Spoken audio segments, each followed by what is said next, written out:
If you're someone that wants to take things to the next level and go beyond the norm, you have to live in a way that is not socially normal. Now, for me, this has looked like saying no to stag do's. It's becoming comfortable being different. So many people around the world just conform and they make decisions based off of the viewpoint of other people. This video today is the video that my younger self needed many years ago when I was getting started with meditation.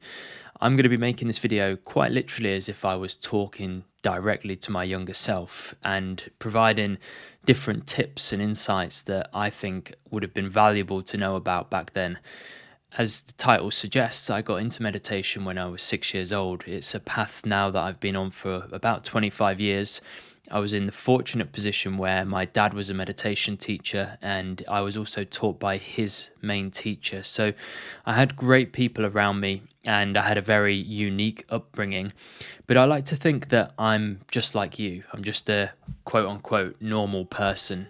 Before becoming a meditation teacher and a spiritual teacher, I was a heating engineer. I was the sort of person that forgot to bring their pen to school, even on exam day.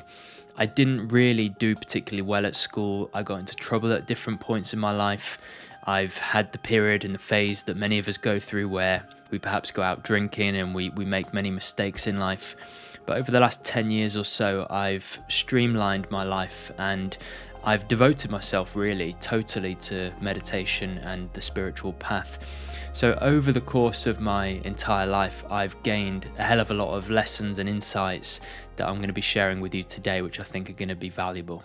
So if you're someone who feels as though you don't particularly relate or resonate with any particular religion, you're not particularly interested in following a religion, you've not really got people around you that you can necessarily talk to about these sort of topics, but you're intrinsically drawn to meditation, you just know within yourself that it's something that you need to be doing, that it's good for you. And perhaps you've tried to start, but you've struggled. Perhaps you've got started, but you feel like you've hit a bit of a wall. Perhaps you're just not quite sure on what you should be doing and how the path should evolve and some of the common pitfalls that you may face. This video today is one where I'm going to be outlining a lot of those points. So I'm going to be giving you clarity and helping you along the path so that you've got some direction moving forward. I think that's the biggest thing that many people miss when it comes to meditation is a clear understanding and clear direction as to the path ahead. So because this video is directed to my younger self, if it feels a bit like I'm calling you out or talking directly to you, try not to be offended. I'm talking to my younger self in a way that I know that I would have needed to hear it. I needed that kind of direct, unfiltered advice that just cuts straight to the chase and you know exactly what's what. So try not to take it personally, but I hope it does help you.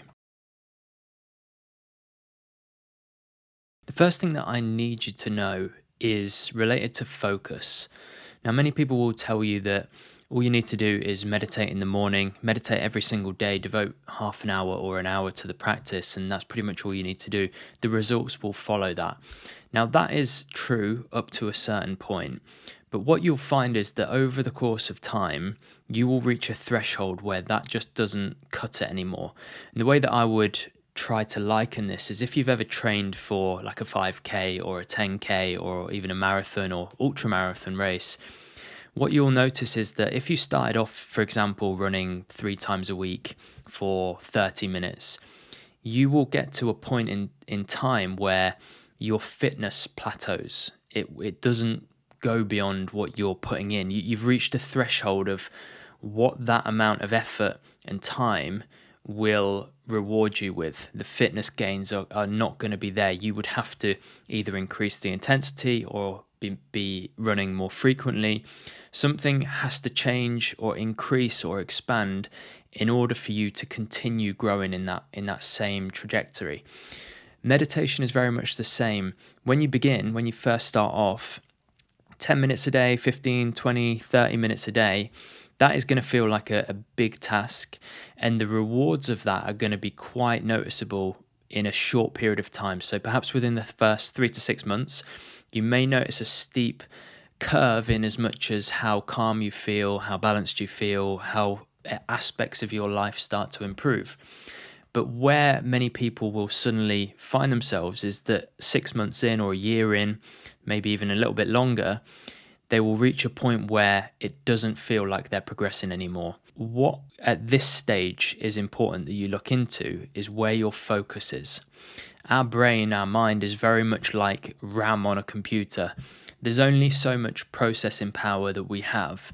And if we're only dedicating a tiny portion of that processing power towards meditation, but the rest of that processing power is going towards 3 hours a day on social media, an hour a day to watching videos on YouTube, all of the other periods in our day that we fill with oftentimes useless activities or activities that actually just occupy our attention, they take our focus away from meditation and this kind of spiritual path.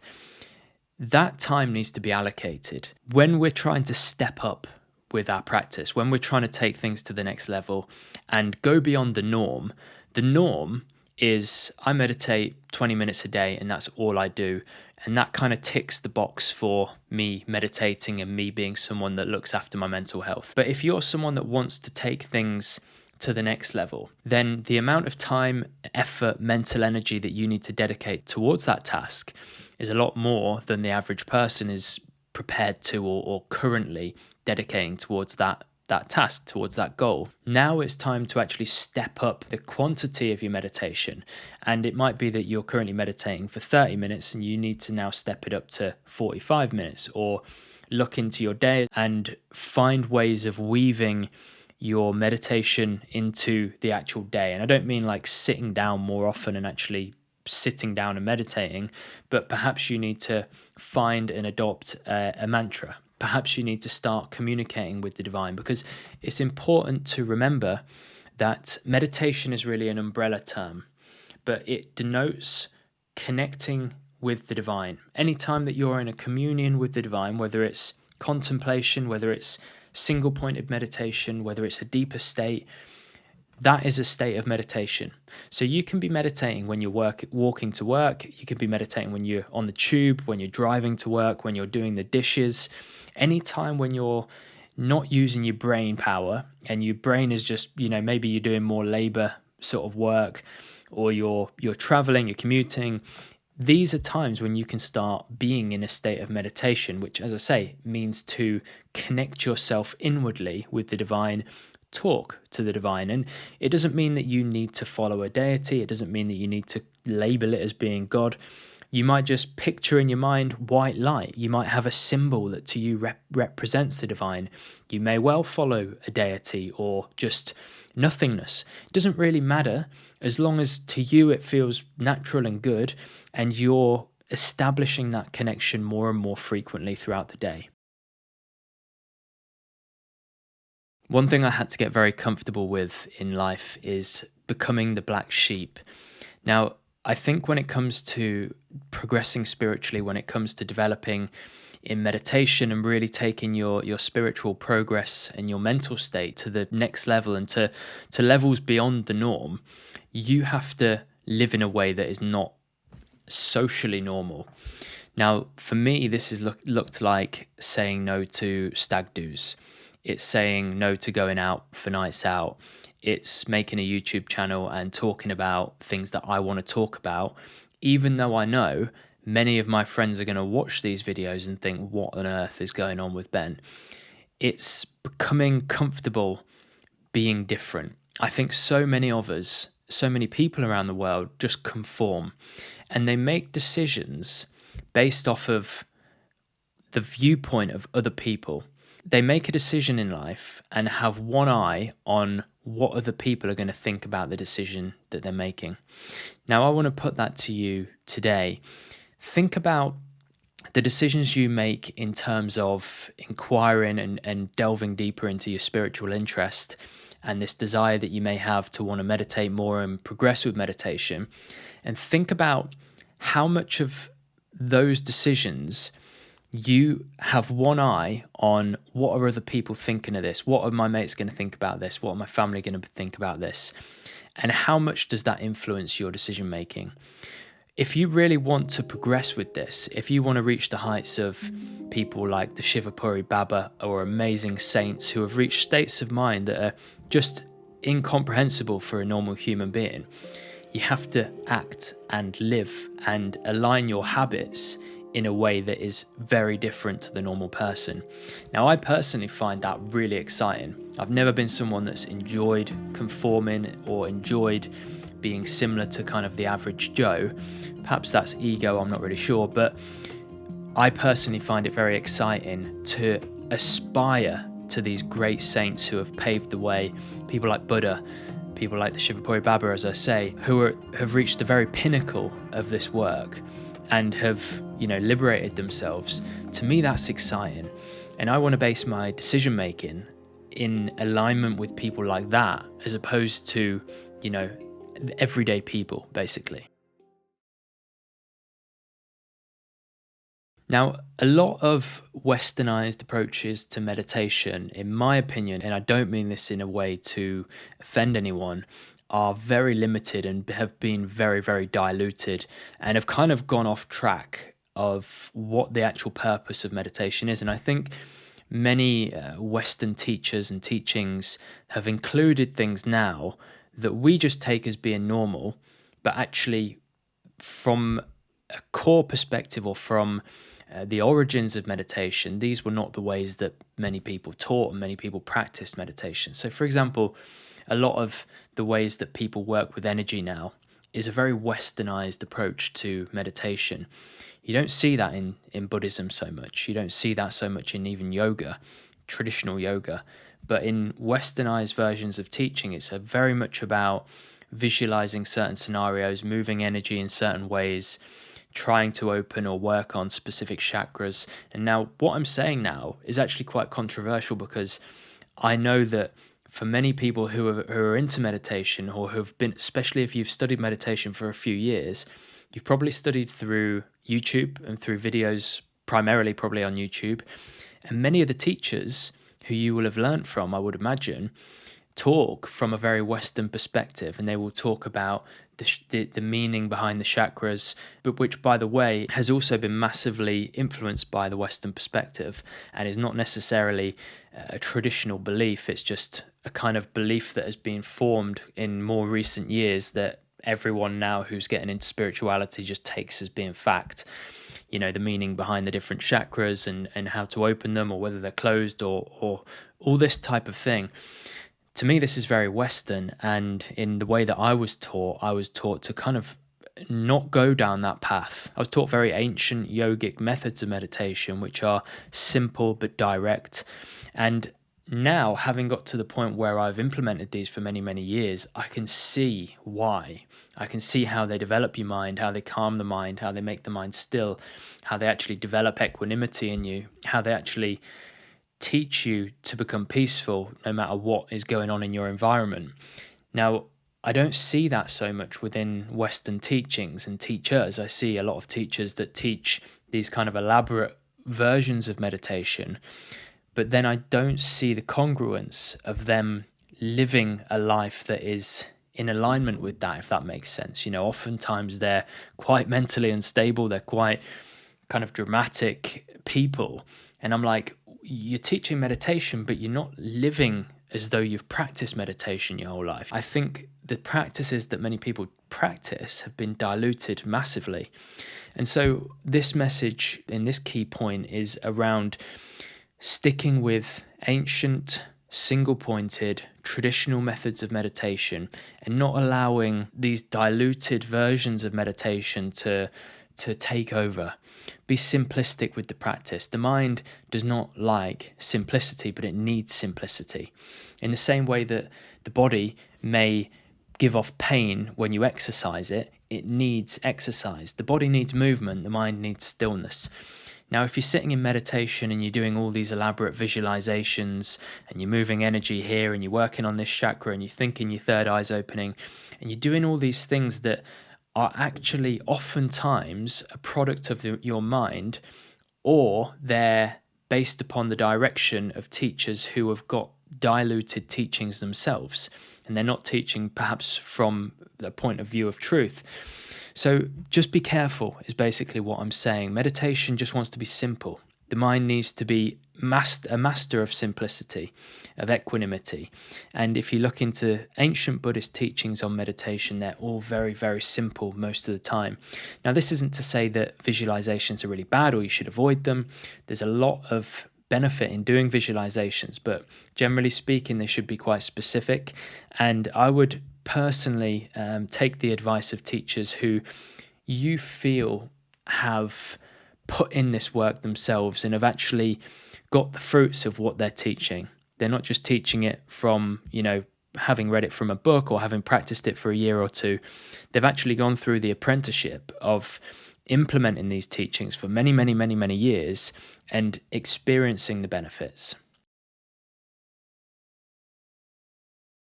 So you want to make sure that you're maximizing your time when you do meditate. Now you're probably wondering, how do I actually go about doing that? Well, simple things like the way you position your body can massively impact the energy flow around the body, which all has an impact actually on the outcome of the meditation itself. Now, these are things that I teach within my online school, asanas, different meditation techniques and that type of thing. So I'm not going to talk about them in this video. If you're interested in learning more about actual methods of meditation and positioning the body and breathing, hand positions, when to meditate, all of that type of stuff, I'll leave a link to my online school in the description below. Feel free to check it out there. But it is essential that you get guidance on this, and it doesn't need to be through me. I'm not trying to sell in my school. You can go to a Buddhist center, you can go to a yoga retreat, you can do what you want. Most of those places tend, if you go through the avenue of a yogic practitioner, especially if they specialize in meditation, or the avenue of Buddhism, you will learn more about the importance of body position. Now, quality of meditation is so important, but there is a lot of nuance to the quality of meditation, because to begin with, you just need to develop the habit. You just need to develop this consistency of making time every single day to sit down, whether it's 5 minutes, ideally it wants to be 10 minutes or beyond. Make time every single day, sit down and do it in some way that is enjoyable. Find a way of meditating that you enjoy. Now, the technique itself might be challenging initially. Even if it's just following the breath, that might be a challenge. But begin with reading a book, or reading a few pages of a book that really inspires you, or begin by prayer, or begin by going through a process of doing some breath work to help you calm down. Figure out how you can make meditation something that you genuinely enjoy, and just get comfortable building up the habit. Just get comfortable every single day, making some time, sitting down. It doesn't need to be in the morning. It could be in the evening. It could be in the middle of the day. There are benefits and nuances to each of those, but it doesn't really matter in the grand scheme of things. Just make the time each day. Now, once you've established that kind of consistency, and perhaps you've been meditating for 2 or 3 months every single day, at this point, you need to start focusing on the actual quality of the meditations. And what I really mean by quality, and the thing that actually makes the biggest difference, and this is something that I've come to learn over the years, is the intent behind the meditation. So what I mean by intent is basically that subtle motivator, the actual reason for you meditating. Now, many people will tell you that there is no goal to meditation. Now, it all depends on your viewpoint. It all depends on, how you're wording this. You often find with meditation and spiritual topics, some people are talking from the point of view of the absolute. Some people are talking from the point of view of the relative. They often get crossed over. Some people will say, well, I'm the divine. What am I trying to achieve? I'm already that. And then the other point of view is like, yeah, you are the divine, but you don't realize it yet. So the processes of you coming to the realization of the truth that you're the divine. So there are many, many angles and viewpoints with regards to the practice, but in truth, in my opinion, there is a goal, and it's important that you not fixate and obsess over the goal, but that you remind yourself of the subtle motivating reason for you meditating. You're not just meditating to tick the box in the morning. You're not just meditating so that you can tell your friends or so that you can get a streak on Insight Timer. You're meditating for a reason. Now, for some people, that reason might just be to gain more mental clarity. For some people, it might be to relieve a bit of stress. For most of my viewers, they tend to be more spiritually interested, and the reason for meditating is one of understanding their very own nature, their very deepest nature at the absolute level. So coming to know your own nature, coming to know the truth of the existence. Why do I exist? What is it that's existing? What is it that sees? What is it that hears? These, my eyes and my ears, they're inert. What is it that actually experiences that? This is the reason that you're meditating. This is why you're actually sitting down and making time each day, is to understand yourself. So there is a goal to meditation. There is a reason for doing it, and it's okay to accept that. It's okay. It's more than okay. It's necessary that you remind yourself there is a reason why I'm doing this. I'm not just doing this for the sake of it. This is my subtle motivator. What you'll find if you connect with and fuel that motivating force and that desire to want to know is that will be the thing that propels you forward. If you've not got that why, it's going to be very hard to sit down and meditate on days when you really don't want to, or busy days. So having and being very clear with yourself, what's my North Star? What's the reason for me doing this? And as I say, it may be different for different people. For me, and what I believe to be the highest goal, the highest North Star, is finding the divine, or more accurately, realizing the divine, which is always there and always part of our very nature. It's coming to the knowledge of that, the realization of that. Now, it's really, really important that you let go of time frames. What I've come to realize is that our mind likes to work in patterns, and it likes to have a framework of a start and an end point. And you'll notice that, like, going back to the analogy of a 5K race, you might think to yourself, okay, well, I'm training for a 5K, so based off of my current weight and my current fitness, I need to go for a run 3 days a week for the next 2 months, and I should then be at a good enough fitness level to do a 5K in under 25 minutes, for example. Now, the mind likes that, and the mind is used to having these time frames to work within. The problem comes with meditation that we're now talking about spiritual growth, and the spiritual world is completely different in terms of time frames than this earthly plane. The mind cannot compute what the time frames might look like on the spiritual realms, because time doesn't exist on those realms. So when we're talking about developing spiritually, or when we're talking about sitting in meditation and how long is it going to take me before I feel such and such way, or before I have my first experience, or these types of things, which, by the way, it's so easy to fall into that habit of thinking like that. Everyone does it. But if you can let go of the time frames, if you can let go of the desire to need something to happen within a certain time frame, or to be able to measure your progress within a certain amount of time, if you can let go of that desire and see this as just food for the soul, you just, every single day you're consuming divine light, in a sense. You're being filled with the divine light. If you can, just see meditation as being food for the soul. In that way, it will feel more natural and easier for you to just make the time every single day without needing to seek a reward or seek an outcome, a particular outcome for that time. You're just developing the habit of making time every day with intent and filling that aspect of yourself, that spiritual aspect. Be prepared to accept that there are going to be many, many ups and downs. Over the course of 25 years now, I've had phases where I've been highly motivated. I've had phases where it's been such hard work to drag myself to sit down. There's been phases where I feel like all day long I've been walking with my, holding hands with the divine, and I've felt super connected. I felt just love emanating from me for everything and everyone. And there's been other days where I feel like I've retracted and gone all the way back to prior to meditating, and I felt filled with anger, I felt filled with frustration. And it's important to know that you will go through these ups and downs. But the difference is that you can see them in a different light. You'll see that when anger comes, a lot of the times you're processing things, you're letting go, you're actually purging. Sometimes you might sit down to meditate and the mind might be quite busy, and you'll be thinking, why is it busy? I've been meditating for like 5 years or 3 years or something. Why is my mind still busy? Well, we live busy lives. We're processing a lot all the time. And the subconscious, again, going back to being able to measure things, we can't measure the subconscious mind. We have no idea how much information is there. The likelihood is that it's a hell of a lot. And when we sit down to meditate, we're opening different doors to the subconscious mind that we perhaps have never opened before. And the byproduct of that often is a processing of, memories, or processing of just garbage and just thoughts.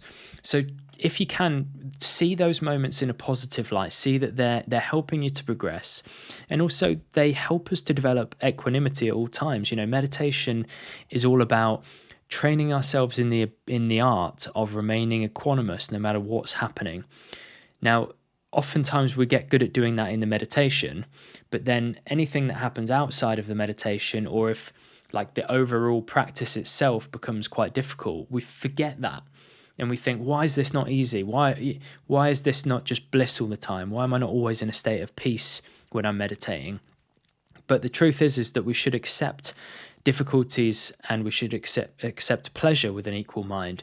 The same goes for your meditation practice. I like to sometimes look at it as if when we sit down to meditate, we're sitting in a classroom with the divine, and the divine will give us what we need in those moments or at that time. And sometimes we need to have a experience again of feeling really impatient and feeling frustrated in order to develop ourselves. We're strengthening ourselves at all times. So the more you can see it in this light, the easier it will be to overcome those phases, and you'll find that you'll move through them more smoothly, and then you'll be back to hopefully more peaceful states of meditation. But again, when you're there, be prepared to accept that is not a permanent state necessarily, and you will likely move into another phase again that is a bit challenging. So just understand that there are ups and downs. It's totally normal. Every single spiritual seeker goes through this. Even the best saints in the world, some of the most amazing people in the world have been through these ups and downs, even after years of practice. It's very normal. Just stick to it. Meditate consistently. Keep working in a steadfast manner, and you'll get through it. Okay, so the final point that I wanted to make is to surpass the greats. My teacher used to say this to me, and it was so motivating for me. He used to say it quite a lot: have belief in yourself. You can do anything. There's nothing that you cannot do. And pick out people. Just, look at the Shivapuri Baba, look at Buddha, and he said, and surpass them. Surpass them. No one ever says this to you, because we all feel like we're inferior to these people, or we feel as though we're not good enough, or we couldn't possibly reach the states and the amazing levels that these people reached. But we can, and we should aspire to reach them. And having that belief and having that conviction that I can do this, and I'm not doing it from an ego point of view. I'm not doing it because I want to be able to tell people, or I want to stand on a pedestal. I'm just doing it because I know I know I can. I think that's the difference, is I know I can, and that's where my potential is beyond those people. Why not aspire for it?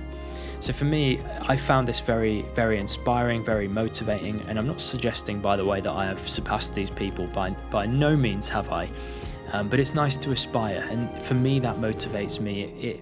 It keeps me going each day, and I think it might help you as well. So I wanted to share that with you. Anyway, I'm going to leave it at that. Let me know what you think in the comments. If you're interested in joining my online school, as I mentioned earlier, links in the description. Failing that, I'll see you on the next video. Thanks a lot.